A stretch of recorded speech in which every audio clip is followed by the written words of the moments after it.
Une vidéo d'un ancien agriculteur de l'Amour et dans le Pré circule sur les réseaux sociaux. L'ex-candidat de Karine Le Marchand y apparaît avec des manifestants, mais un détail a surpris les internautes. La colère n'est pas près de se calmer chez les agriculteurs. Ce lundi 29 janvier, ils sont même nombreux à se réunir autour de Paris pour organiser un grand blocage des routes.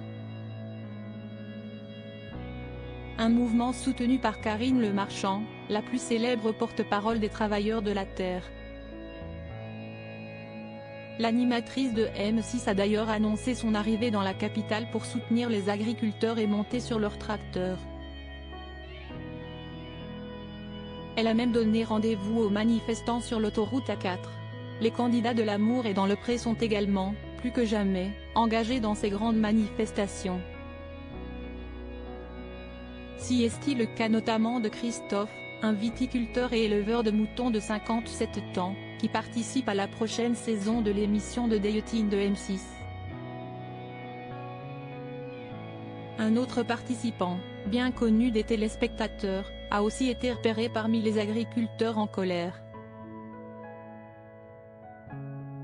Une vidéo de Didier intrigue les internautes. Il s'agit de Didier, ex-candidat emblématique de la saison 14 de l'Amour et dans le Pré. Souvenez-vous, en 2019, l'Aveyronais était l'un des chouchous de Karine Le Marchand dont il avait attiré l'attention en la recevant chez lui. En mini-short. Son accent était également tellement marqué que la production avait choisi de sous-titrer chacune de ses interventions. Un véritable personnage que les téléspectateurs n'ont pas oublié. Alors qu'une vidéo de l'agriculteur en compagnie d'autres confrères circule sur les réseaux sociaux, les internautes ont immédiatement reconnu l'ancien compagnon de Catherine. Et ce dernier raconte à ses camarades une blague, incompréhensible pour beaucoup d'internautes, privés désormais des sous-titres de M6. Je vais vous traduire. J'ai fait LV2 patois au lycée, on ne comprend rien.